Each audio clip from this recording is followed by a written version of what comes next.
Hey everyone, Alec Tackmann here again. Sorry it's been a couple weeks off, but we're back with GoAndPractice Book 3, and this is page 43, the drag fill. So wasn't quite sure what to call this one. You can get more specific with it. It's a 3/4 kind of thing. It voices the bass drum and so on, but at the end of the day, the rudiment needed for this one is just a basic drag. So here we are with the drag fill. The gist of this one is first you want to get good at a left-handed drag. So that means the primary stroke is the left hand, and then you have two grace notes with the right hand before it. And you want those to be like double strokes that have a value. You don't want it to be like an orchestral drag where you're buzzing it a little more. And I know people go back and forth with terminology of whether it's called a rough or a drag, but I'm going with the modern definitions. So you want a double stroke in the right hand that has value, and you also want the ability to do that double stroke on a tom. So we have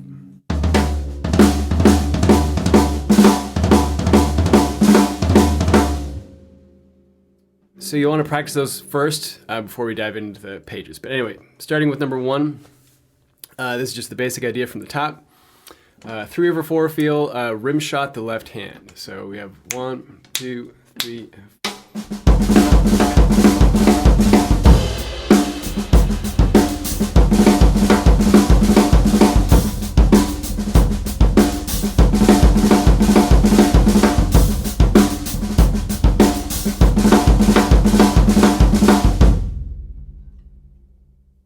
Pretty simple fill, but it's really effective. And I think just like that slam of the rim shot, it's a really cool one, especially if you got a quick, one measure breakdown, at the end of a song or something like that. I remember I used stuff similar to this all the time when I was in a swing band.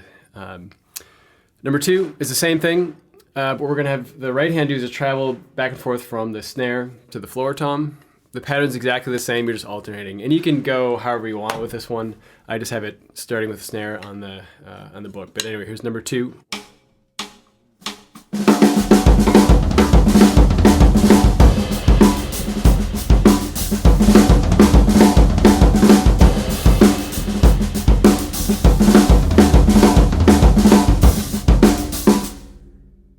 So again, it's all about the strength of that right hand on the floor tom. Number 3 is only floor tom. This one's also pretty cool.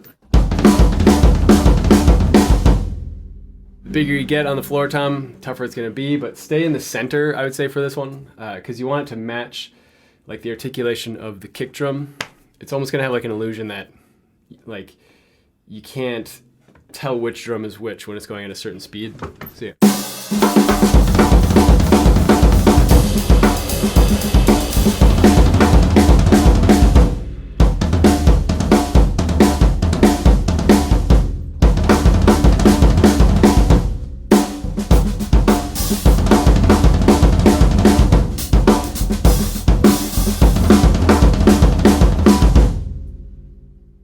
You really got to snap out the right hand. So on 1, 2, and 3, you can just mess around with this forever, find different surfaces, whatever works for you is cool. The left hand can travel around too. Obviously, get creative with it. Number 4 is where it gets kind of fun. What we're gonna do is like loosen up the double stroke a little bit more, so it sounds like a triplet. This one you could just straight like read down number 4 and 5 and play it literally how it's written. But how I stumbled into this one myself was I just took the basic idea from the first half, and then I just made the drags progressively sloppier and sloppier, but keep the left hand single strokes where they should be. Then you get this kind of funky, loose sounding. It's like it's really blurry between triplets and straight eighth notes. But I'll first demonstrate it playing straight like the top. I'll do the gradually loosening thing, and then you'll kind of hear what it becomes. I'll just repeat it over. I'll repeat it over and over as well. So we got this isn't even number 4 yet. This is just demoing. Anyway.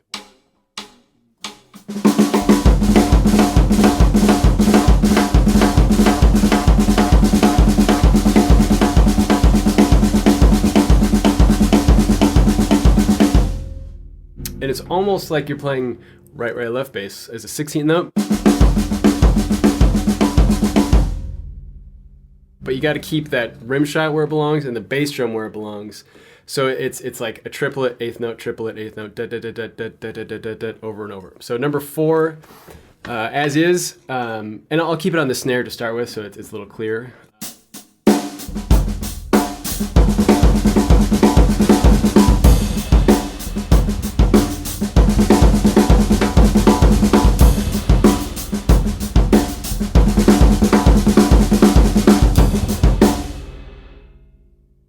Okay, now number 4 as it's written, the right hand is going to do that alternating between the snare and the floor tom. So triplet, eighth note, triplet, triplet.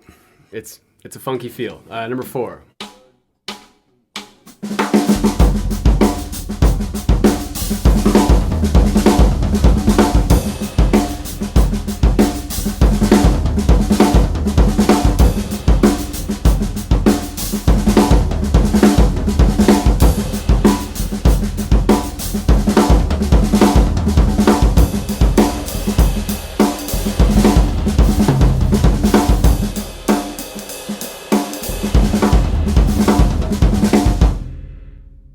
It works in funk, it works in jazz, it's kind of whatever.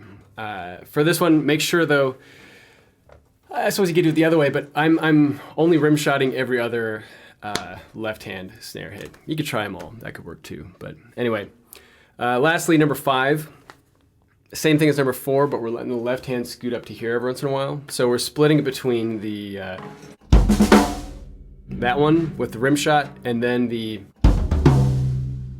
without. So we get like this kind of spike and then a little melody, spike, melody, back and forth. So number 5.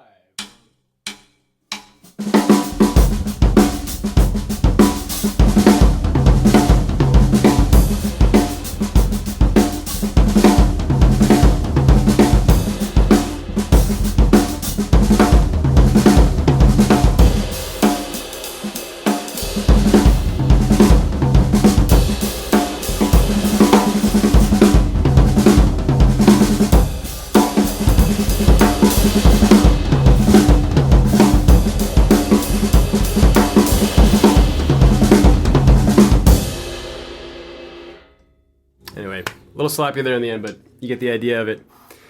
And then, you know, like float between the triplets and then back to the straight. Work on the in-between. That's cool too. Again, as long as the bass drum and the rim shots are where they have to be, the rest of it is kind of whatever. Also a good one to practice keeping quarter notes or 2 and 4 on the hi-hat. But anyway, just a tiny little funky fill. It's nice for like light funk kind of stuff. Of course, like combo jazz stuff with this kind of kit is cool.